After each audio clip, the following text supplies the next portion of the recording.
winning. We got it. Okay, so do you want to take that answer back? It's totally my fault. I knew filmmaking was my calling when I would go into theaters as a child, and about the time I was age 11, my parents were going through a rough divorce, and my escape was the movie theater. And I would constantly look to the heroes and the villains to kind of get my sense of morality in the world. I wanted to be involved with that somehow, and originally I was involved as an actor. I was a child actor. I used to go to New York and audition. I actually was in an M&M commercial many years ago. Very few people know this, and you may be able to find it, I'm not sure.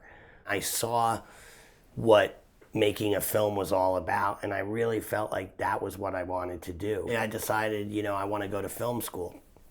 And after I got into film school, the first film I made was like half out of focus.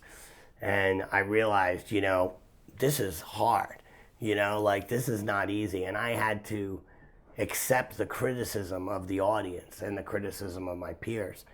So as soon as I got done with one film, I would get like an urge inside of me, and that would not be satisfied till I made another film. I used to try to take on every role myself.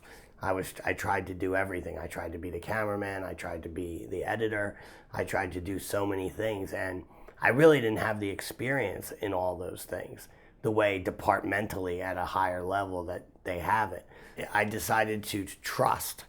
And when I decided to trust, I decided to give over, that control to those departments and let them shine and let them do what they do and work in coordination with collaboration.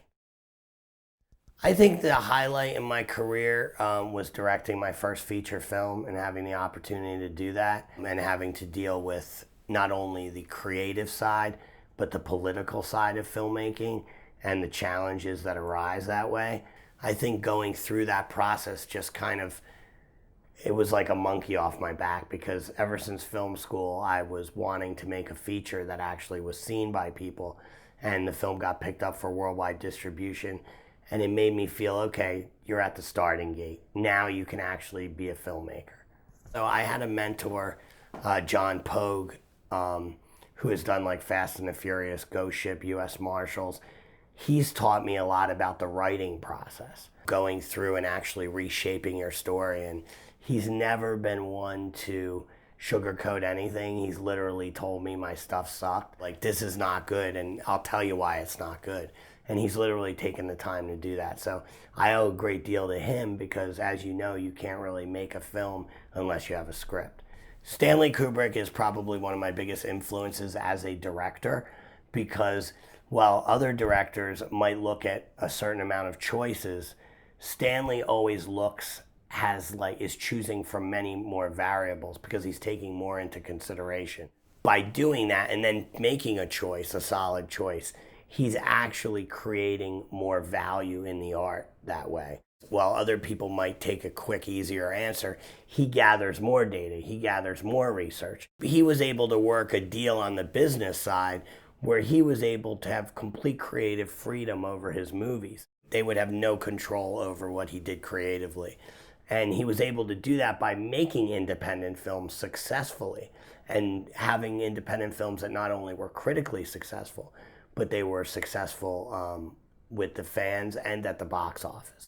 Well, there's something I've learned. It's to be open-minded. Don't ever think that no matter how many films you've made.